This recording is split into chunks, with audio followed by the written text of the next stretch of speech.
Hello दोस्तों, राधे कृष्णा। मैं नीलम तिवारी आप लोग का अपने चैनल पे बहुत बहुत स्वागत करती हूँ। आज हम बात करेंगे सावन में ऐसी क्या चीजें हैं जो भगवान को चढ़ाने से भगवान प्रसन्न होते, और क्या ऐसी गलतियां हैं जो आप कर देते हैं पूजा पाठ में और भोलेनाथ नाराज हो जाते हैं। तो देखिए, आप पूजा पाठ तो पूरा विधि विधान के साथ करते हैं, कोई भी त्रुटि नहीं रहती, लेकिन जो त्रुटियां होती हैं ना, वो आपको भी पता नहीं चलती कि आप उसमें क्या त्रुटि कर रहे हैं, कैसे कर रहे हैं। तो इस चीज की जानकारी हम आप लोग को देंगे। देखिए, भगवान भोलेनाथ की पूजा में आप लोग कोई भी चीज जो होता है ना, खंडित मत चढ़ाइए, मतलब टूटा हुआ नहीं होना चाहिए। एक वही भगवान है जिनको खंडित चीजों का भोग नहीं लगाया जाता है। माता के देखिए, माता के दरबार में भी हम लोग नारियल फोड़ते हैं, कटा हुआ प्रसाद रखते हैं और सभी देवी देवता को रखते हैं, लेकिन एक भोले भंडारी ऐसे हैं कि जिनको हम लोग खंडित चीजें नहीं चढ़ाते हैं।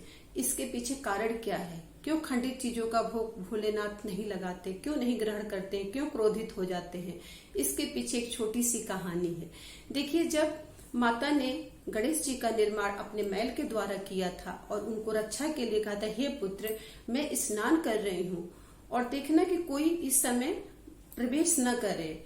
तब जो गणपत भगवान होते हैं वो दरवाजे पे खड़े हो जाते हैं और किसी को प्रवेश नहीं करने देते हैं।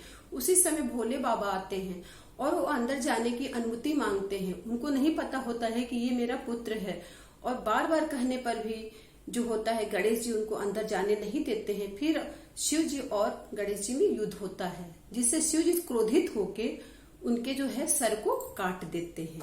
जब उनका सर कट जाता है और माता पार्वती को पता चलता है कि मेरे पुत्र की सर कट गया है, माता विलाप करने लगती हैं और भोले भंडारी से कहती हैं कि जब तक आप मेरे पुत्र के सर को नहीं जोड़ेंगे तब तक हम अंजल ग्रहण नहीं करेंगे। और बहुत क्रोधित होके माँ बहुत विलाप करने लगती हैं। तब भोले बाबा कहते हैं कि प्रथम चीज सुबह होते ही प्रथम जिसका भी दर्शन होगा उसी का सर इसके मतलब इसके धर्म से जो सर अलग हुआ है उसमें जोड़ा जाएगा।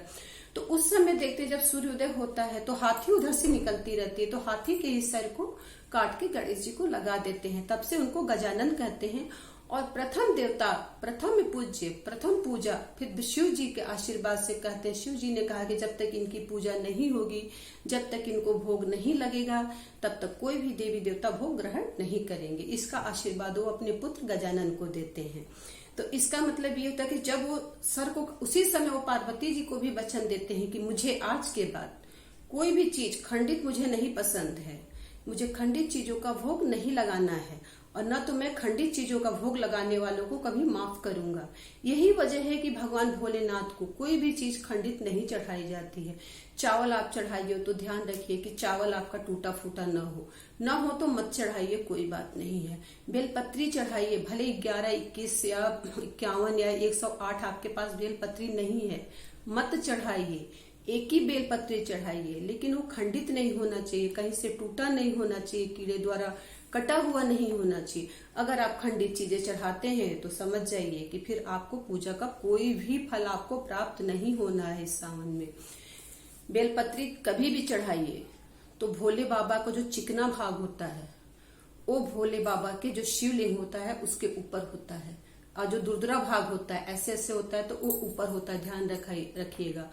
और नंदी को भी बेलपत्री चढ़ती है। तो जो नंदी को बेलपत्री आप चढ़ाएंगे तो जब नंदी के सामने जो बेलपत्री चढ़ेगी उसका जो तना, जिससे 3 बेलपत्री जुड़ी रहती, 3 पत्ते जुड़े रहते हैं, वो जो होता है, जो तना होता है वो नंदी की तरफ होगा, और जो पत्तियां होंगी वो शिव जी की तरफ होंगी, शिवलिंग की तरफ होंगी। और जब नंदी के आप सर पे चढ़ाते हैं, ऊपर चढ़ाते हैं, तो ध्यान रखिए कि डंठल जो है वो शिव जी के तरफ होगा और पत्तियां जो है नंदी के तरफ होंगी। यही छोटी छोटी आप लोग गलती करते हैं, कोई ऐसा नहीं कि बहुत बड़ी आप लोग गलती करते हैं। यही छोटी छोटी चीजें गलती होती हैं कि जो पूजा पाठ का कोई भी फल नहीं देती हैं। श्रीफल भी आप चढ़ाइए तो खड़ा चढ़ाइए। दीपक भी देखिए कहीं से आपका खंडित तो नहीं है, कि नहीं आपके पास दीपक है तो आटे का दीपक बनाइए, आटे का दीपक जलाइए, लेकिन खंडित बिल्कुल भी न चढ़ाइए। सम्मी पत्र चढ़ाइए, उसमें भी देखिए कि कहीं पत्ती खंडित तो नहीं, कहीं टूटी हुई तो नहीं, ऐसे आप लोग तोड़ते हो, उसमें ध्यान भी नहीं देते और बस चढ़ा देते हो शिव जी को। तो ये ध्यान रखिए, शिव जी को जब से उन्होंने गजानन का सर धड़ से अलग किया, उसी के बाद से उन्होंने खंडित चीजों का त्याग किया है। तो जब भी उनकी पूजा पाठ करिए, थोड़ा नहीं है तो मत करिए, मत चढ़ाइए। कोई वो नहीं कि आपको चढ़ाना है, ऐसा नहीं कि आपको चढ़ाना है, थोड़ा ही चढ़ाइए, शुद्ध चढ़ाइए। दूध सावन में शिव जी को क्यों चढ़ता है आपको पता है? क्यों सावन में ही दूध ज्यादा शिव जी को दिया जाता है। सावन देखिए, सावन में वर्षा ऋतु होती है, और वर्षा ऋतु में जो होती है ना, घास होती है जो गाय खाती है घास को, घास के साथ वो कई तरह की कीटाणु भी खा लेती है। कीटाणु जब वो खाती है तो उसके पेट में विष पैदा होने लगता है, और विष का ही भोग भगवान भोलेनाथ लगाए हैं। उन्होंने विष को ही धारण किया है।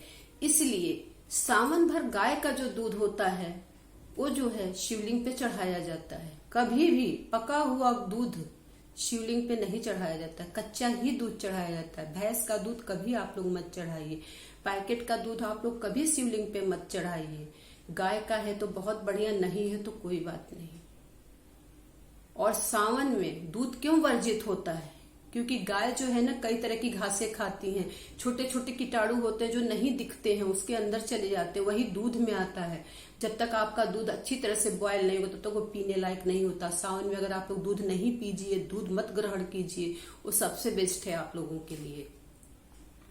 भोले भंडारी थोड़े से में ही खुश होते हैं, थोड़े से में ही नाराज होते हैं। तो इसलिए सावन का महत्व इसलिए होता है। सावन में दूध की धारा क्यों भगवान को दी जाती है?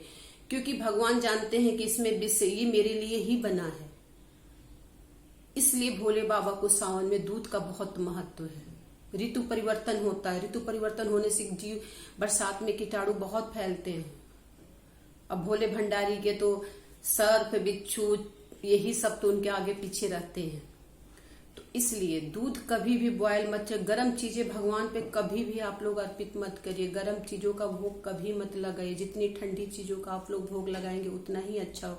जहां पे आप लोगों ने गर्म चीजों का भोग लगाए वहीं पे आपकी पूजा नहीं फलित होती है। गर्म चीजें भोले बाबा के लिए नहीं है। अगर आप लोग खीर का भी भोग लगाती हैं, खीर भी सावन में बहुत लोग खीर का भी अभिषेक करते हैं। खीर का अभिषेक बहुत अच्छा माना जाता है सावन में। अगर सोमवार के दिन आप चावल का खीर बनाते हैं और भोले बाबा को उसका भोग लगाते, उससे अभिषेक करते हैं, तो आपको 100 गुना क्या करोड़ गुना आप लोग को फल की प्राप्ति होती है। अगर आप लोग खीर से अभिषेक भगवान को करते हैं, भगवान भोलेनाथ को करते हैं, लेकिन वो खीर एकदम ठंडी होनी चाहिए। गर्म तो भगवान के ऊपर नहीं चढ़ाना चाहिए, क्योंकि उनका तासीर खुद गर्म होता है। क्योंकि जब उन्होंने विष को धारण किया तब से उनको मतलब उनके तेज बहुत ज्यादा है। उनको ठंडा शीतलता प्रदान करने के लिए जल का अभिषेक होता है, दूध का होता है, शहद का होता है, दही का होता है। इन सब चीजों का अभिषेक करके उनके तासीर को ठंडी की जाती है। ये सब चीजें इसीलिए शिवलिंग पे चढ़ाई जाती है। और जब आप लोग खीर का अभिषेक करिए, खीर का अभिषेक सावन में बहुत बढ़िया होता है।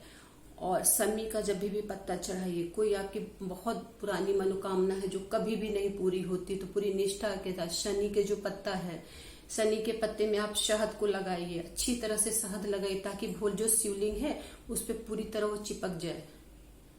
और फिर उनसे जब आप उनको स्नान करा लीजिए, पंचामृत से करवा लीजिए, गंगा जल से करवा लीजिए, जल से करा लीजिए, तो जो शमी का जो पत्ता होता है उसमें शहद लगाए हुए हैं, उससे उनका श्रृंगार करिए।